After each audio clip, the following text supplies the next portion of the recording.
Ya, pemirsa, Bank Dunia mencatat rasio penerimaan negara Indonesia terhadap PDB sebagai yang terendah di antara negara-negara berkembang di Asia Tenggara. Bank Dunia pun menyarankan pemerintah Indonesia memaksimalkan potensi penerimaan pajak agar mampu mencapai sejumlah target dalam perekonomian. Bank Dunia menyebut rasio penerimaan negara terhadap PDB Indonesia merupakan yang terendah di antara negara-negara berkembang di Asia Tenggara. Dalam laporan Macro Poverty Outlook edisi April 2025, Bank Dunia mencatat rasio penerimaan negara Indonesia sebesar 12,8% terhadap PDB sepanjang tahun 2024. Angka persentase tersebut lebih rendah dibandingkan Malaysia yang sebesar 16,8% hingga Timor Leste yang sebesar 40,8%. Dalam hal ini, Bank Dunia memperkirakan penerimaan pajak yang hilang mencapai 6,4% dari PDB. Dengan demikian, jika Indonesia tidak mengalami kehilangan potensi penerimaan pajak, maka rasio penerimaan negara terhadap PDB bisa mencapai 19,1%. Karena itu, Bank Dunia menyarankan agar pemerintah Indonesia memaksimalkan potensi penerimaan pajak. Dengan demikian, ruang fiskal pemerintah semakin besar hingga mampu mendanai berbagai program untuk mencapai visi Indonesia Emas 2025. Bagi sumber untuk IDX News. Ya, pemirsa, untuk membahas tema kita kali ini, optimalisasi penerimaan negara demi Indonesia Emas 2045. Kita sudah tersambung melalui Zoom bersama dengan Bapak Ahmad Nur Hidayat, ekonom UPN Veteran Jakarta. Halo Pak Ahmad, apa kabar? Halo Mas Pras, kabar baik. Kabarnya gimana? Kabar baik juga, terima kasih atas waktu yang disempatkan. Kemudian juga ada Mas Angga Wira, Sekjen BPP Himpunan Pengusaha Muda Indonesia atau HIPMI. Halo Mas Angga, apa kabar? Halo Mas Pras, semangat. Baik, terima kasih dan selalu semangat begitu. Dan sebelum membahas lebih jauh, secara historis ini Pak Ahmad, Anda melihat bagaimana sih perkembangan penerimaan negara sampai saat ini yang notabene masih menunjukkan tren peningkatan begitu? Silakan. Ya, terima kasih Mas Pras. Saya kira kalau kita melihat tren penerimaan negara ya, kita tentunya merujuk ke data ofisial dari BPS dan juga dari Kementerian Keuangan ya. Kita mendapatkan bahwa tren ini sebenarnya relatif ya dalam level moderat. Tetapi kalau kita bandingkan dengan negara-negara lain di ASEAN ya, posisi kita itu termasuk yang terendah kalau kita menghitungnya pendapatan negara dibandingkan dengan PDB. Saat ini ya kalau data kita lihat di tahun 2024 ya yang terakhir kita itu berada di level 12,7 atau 12,8% dari PDB. Dan kalau kita lihat 2 tahun terakhir 2022 misalkan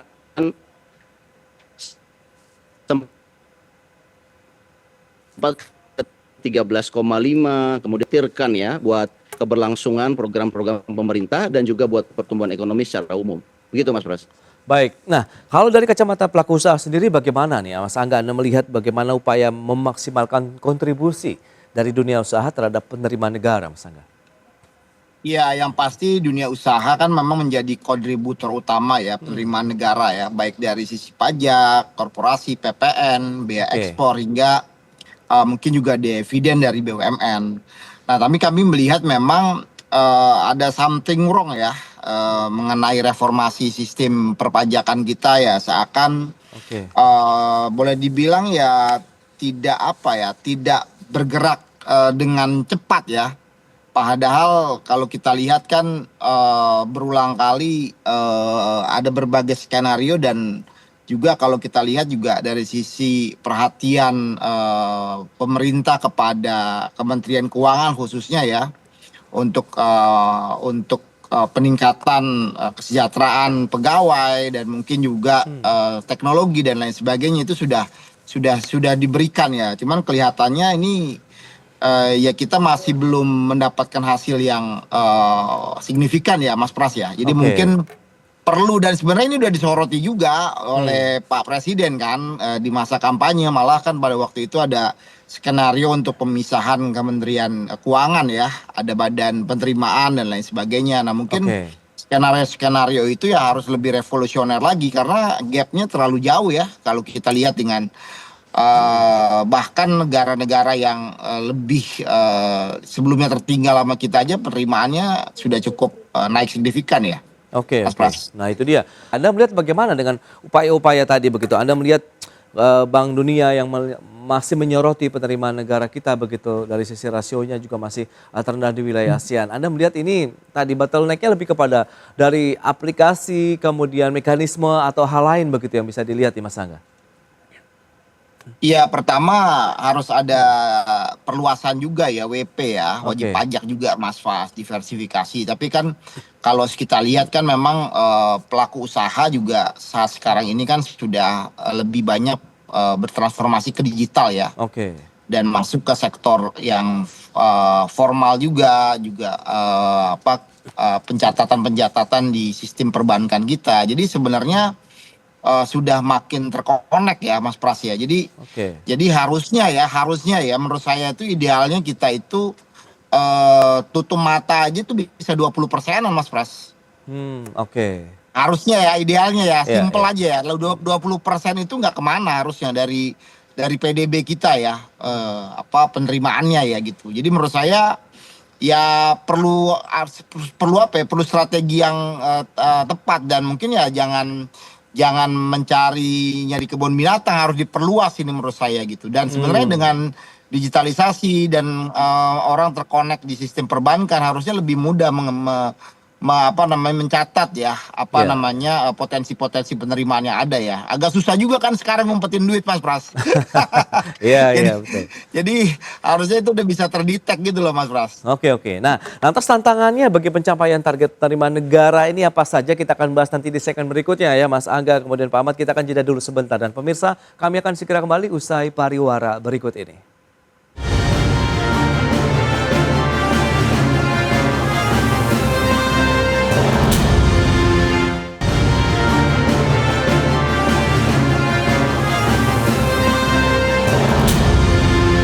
Ya, Anda masih menyaksikan Market Review. Pemirsa, berikut ini kembali kami sampaikan data untuk Anda terkait dengan pendapatan negara. Kita akan cermati bersama bagaimana sih trennya begitu dari tahun 2018 sampai dengan proyeksi di tahun 2025 ini target dalam APBN. Ya, seperti yang bisa Anda saksikan, di 2018 ada 1.943,7 triliun, kemudian naik lagi, kemudian tahun 2020 seperti biasa kita ketahui ada pandemi, penerimaan negara langsung anjlok begitu ke 1.633 triliun. Tapi setelah itu trennya naik terus sampai dengan proyeksi di tahun 2025 ini 3.005,1 triliun rupiah. Berikutnya kita lihat belanja negara. Ya, seiring dengan penerimaan negara yang bertambah juga belanja negaranya juga ikut mengalami kenaikan. APBN tahun 2025 ini tercatat 3.621,3 triliun rupiah. Baik, kita lanjutkan kembali perbincangan bersama dengan Bapak Ahmad Nur Hidayat, ekonom UPN Veteran Jakarta. Kemudian juga ada Mas Angga Wira, Sekjen BPP HIPMI. Nah, baik Pak Ahmad, kalau kita cermati dengan beberapa data yang tadi sudah disampaikan, Bank Dunia sudah memberikan ataupun mungkin menyoroti ya terkait dengan rasio penerimaan negara kita yang terendah begitu di wilayah ASEAN. Sebenarnya kalau pandangan Anda, bottleneck-nya di mana, kemudian tantangan apa saja yang harus segera dipecahkan begitu untuk bisa mengejar target penerimaan negara setiap tahunnya begitu Pak? Iya, tentunya data prediksi terakhir ya dari IMF yang menunjukkan bahwa growth kita akan turun di level 4,7. Padahal pemerintah sebenarnya mentargetkan 5,2% dari growth tahun 2025 ini. Ini satu hal yang kita cermati, dan memang tantangan 2025 ini setidaknya di Q2 sampai nanti Q4. Tentunya pertama adalah tantangan dari tarif Trump ya. Bagaimana tarif resiprokalnya Trump ini membuat perdagangan dunia itu menjadi semakin mengecil, dan juga adanya tantangan yang lain seperti geopolitik ya, yang tentunya bisa menghambat perdagangan ekspor Indonesia ke negara luar. Dan kalau kita lihat ya, saya kira kita juga sudah memantau bagaimana penerimaan negara di bulan Februari. Tentunya ini mengalami satu penurunan, dan ini membuat kekhawatiran. Apakah tadi yang disebutkan angka 3.005 triliun ini bisa tercukupi, bisa terpenuhi sesuai dengan target. Sementara kita tahu di tahun 2024 kemarin ini meleset dari target yang diberikan. Tetapi kalau kita lihat dari Februari, ya Februari itu cukup jauh penurunannya, 20%-an years to years dibandingkan dengan Februari tahun 2024. Tetapi ada yang menggembirakan di Maret ini ada peningkatan begitu, sehingga bisa saja ya kita bisa optimis sesuai dengan target. Tetapi kalau kita melihat penerimaan negara, salah satu sumbernya adalah harga komoditas, maka kita akan menyaksikan di tahun 2025 ini harga global komoditas ini akan turun. Dan ini juga akan mempengaruhi tentunya penerimaan negara, khususnya PNBP ya, penerimaan negara bukan pajak, yang akan diprediksi akan lebih fluktuatif ya dibandingkan tahun 2024. Jadi secara umum saya kira penerimaan negara yang tanda kutip ya bisa menurun, dan kemudian belanja negara yang sangat agresif begitu ya yang dirancang oleh Pak Prabowo, ini membuat sebetulnya kekhawatiran bagi pelaku pasar ya dan investor. Bagaimana cara membiayai program-program tersebut? Apakah akan menciptakan hutang baru lagi di tengah ya global bond Indonesia juga yieldnya sebenarnya mengalami peningkatan resiko, dan juga masyarakat dunia terutama investor ya sedang berpikir untuk mengembalikan dananya kepada Amerika kembali dibandingkan berinvestasi ke negara-negara berkembang seperti Indonesia. Ini semua membuat tantangan ini semakin seru, semakin menarik, dan kita membutuhkan satu policy makers yang memahami situasinya dan kemudian merancang satu program yang out of the box begitu, Mas Pras. Nah, lantas kalau kita bicara mengenai upaya mitigasi dan antisipasi begitu menghadapi tantangan tersebut, apa yang dilakukan? Ingat juga pemerintah kan membentuk Satgas ya untuk bagaimana proses negosiasi dengan pemerintah Amerika Serikat, Satgas deregulasi juga begitu, kemudian PHK. Anda melihat ini bisa menjadi salah satu solusi begitu untuk mengatasi atau paling tidak menghadapi tantangan yang sudah Anda sampaikan tadi, Pak? Saya kira kita harus juga melihat bagaimana asesmen World Bank terhadap ekonomi kita ya, dalam khususnya penerimaan negara. Penerimaan negara itu dikategorikan basis pajak kita rendah. Ya, dan economic shadow, ekonomi bayangan kita itu relatif tinggi, 25-30% dari total ekonomi. 30% itu kan sepertiganya berarti dianggap ekonomi bayangan yang tidak bisa kita ambil penerimaan negaranya gitu. Dan saya kira tantangan regulasi, deregulasi yang dibuat pemerintah itu harusnya bukan hanya sekedar memberikan karpet merah kepada para investor ataupun foreign direct investment, tetapi juga sebetulnya adalah membuat formalisasi ya teman-teman kita, saudara-saudara kita yang bergerak di ekonomi informal. Dan saya kira menjadi PR ya, bahwa dari total keseluruhan masyarakat kita ternyata pekerja informal itu jumlahnya melampaui dari pekerja formal. Dan tren ini ternyata sejak kita merdeka sampai sekarang itu masih belum berubah. Artinya 51% dari tenaga kerja kita itu bekerja di dunia informal, dan dunia informal itu penerimaan negaranya tidak begitu optimal begitu. Nah, saya kira ini kita perlu juga mendukung, mudah-mudahan saja Satgas regulasi ini bekerja dengan baik sehingga dia mensoroti ya hal-hal bahwa ada shadow economic yang kita belum optimalisasi, sehingga ini nanti bisa menambah pendapatan negara. Sedangkan isu Satgas negosiasi dengan Donald Trump soal tarif, saya kira kita perlu berhati-hati ya, karena sebetulnya perdagangan kita dengan Amerika itu hanya 10%, bukan major trading kita, meskipun ada sinyal bahwa kalau kita berhasil bernegosiasi dengan Trump akan membuat mitra dagang kita yang lain akan memandang kita lebih intens lagi, lebih baik lagi.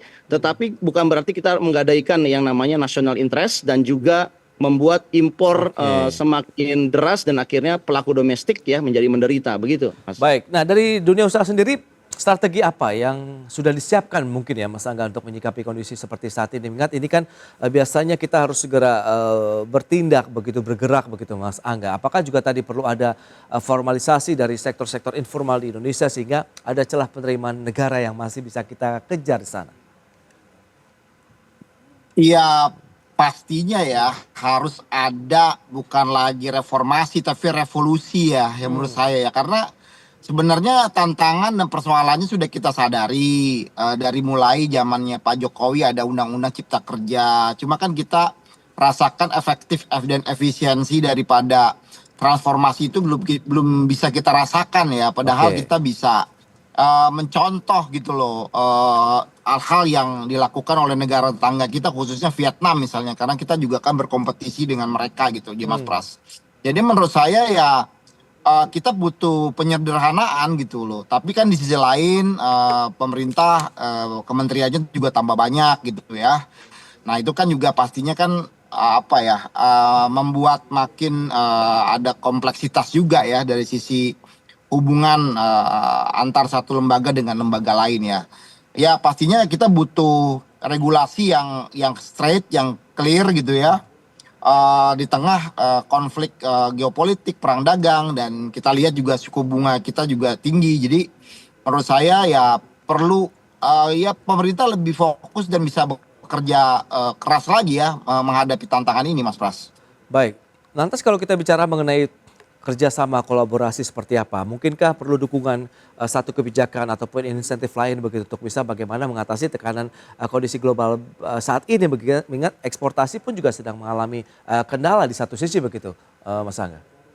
Ya, yang menurut saya paling penting itu adanya di kelas menengah kita ya, industri menengah kita itu adalah suku bunga yang atau kredit ya, Oke, kur yang di level menengah itu ulang kali kami dari HIPMI sarankan untuk segera bisa diformulasikan ya. Karena menurut saya kalau yang di sisi tadi kan di sisi informal pemerintah udah berbanjir gitu loh oke. insentifnya. Tapi kalau yang di teman-teman yang di formal di kelas menengah ini perlu dibuat skema ya agar mereka juga bisa lebih kompetitif lagi dan bisa growth ya.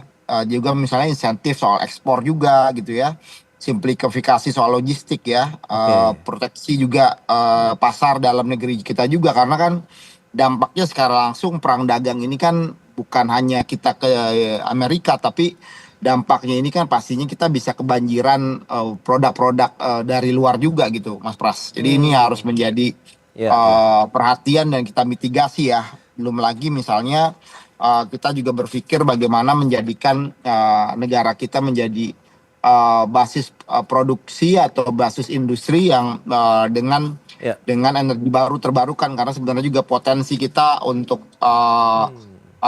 energi tersebut juga kita kaya ya dan melimpah. Jadi perlu strategi untuk menarik ya industri-industri dengan pendekatan yang tepat Mas Pras. Oke, itu dia perlu ada satu ramuan kebijakan baru yang lebih tepat sasaran. Nah, kalau kita bicara mengenai potensi penerimaan pajaknya sendiri nih Pak Ahmad, Anda melihat bagaimana program-program intensifikasi, ekstensifikasi di sektor perpajakan begitu? Apakah ini bisa dioptimalkan lebih jauh lagi begitu?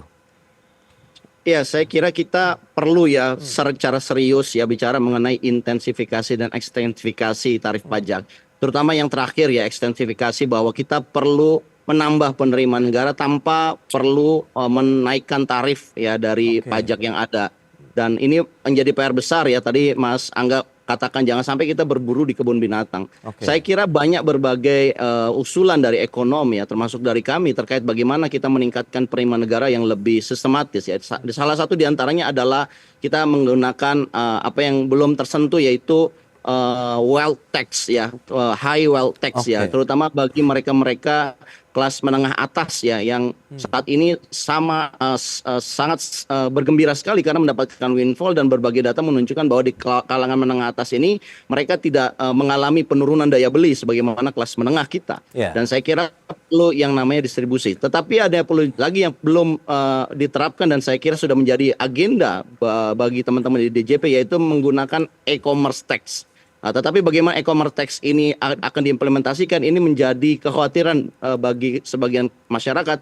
Apakah nanti jangan-jangan harga e-commerce ini akan lebih mahal dibandingkan biasanya. Dan saya kira Ya. kita harus mengimbangi ya dengan pelemahan daya beli, dan bagaimana pajak-pajak yang berasal dari digital yang belum dikenakan ini tidak memberatkan ya daya beli masyarakat kita. Ya itu dia, menarik kalau kita cermati dengan program ya meningkatkan lagi penerimaan pajak begitu dari banyak masyarakat Indonesia. Tapi di satu sisi ada kemampuan daya beli masyarakat yang sudah digarisbawahi begitu oleh Mas Angga Wira sendiri, bahwa memang itu yang harus dijembatani. Lantas bagaimana? Apakah bisa ketemu nih Pak Ahmad begitu, bagaimana upaya mengejar target pajak dengan kondisi masyarakat juga nih yang mungkin setiap ada penambahan pajak baru pun mereka sudah cukup resah saat ini. Ya, saya kira kita perlu memang berhati-hati ya.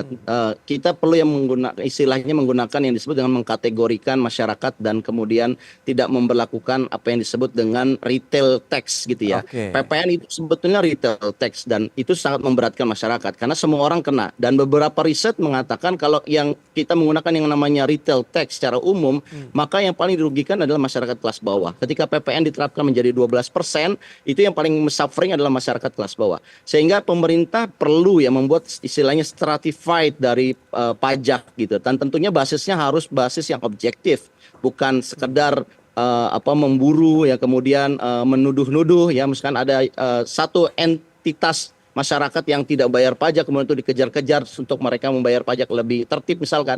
Bukan seperti itu caranya, itu menimbulkan ketakutan. Tetapi yang diperlukan adalah sebenarnya masyarakat itu perlu ada jaminan bahwa income mereka bisa meningkat, ya begitu juga dengan dunia usaha dengan cara ada relaksasi dari suku bunga pembiayaan yang lebih tanda kutip yang mendukung pertumbuhan ekonomi sehingga nanti di masa depan pemerintah bisa menerima pajak lebih banyak dari mereka ketika usaha-usaha mereka terutama dunia usaha itu memang sudah kembali normal ya dan meningkat begitu. Sekarang ini kan seolah-olah yang terjadi adalah ini belum pulih tetapi dikenakan tarif yang sifatnya retail dan saya kira ini menjadi tidak bijak dan menjadi kewaspadaan buat masyarakat bahwa mereka kalau dibebankan lagi dengan pajak ataupun iuran ataupun apa istilahnya tambahan-tambahan seperti tabungan pensiun dan sebagainya itu akan memberatkan mereka karena mereka kondisinya sedang tidak baik-baik saja begitu. Baik, Mas Angga, terakhir Anda melihat bagaimana proyeksi terkait dengan dunia usaha ke depan begitu menjadi salah satu kontributor juga nantinya untuk penerimaan negara di tahun 2025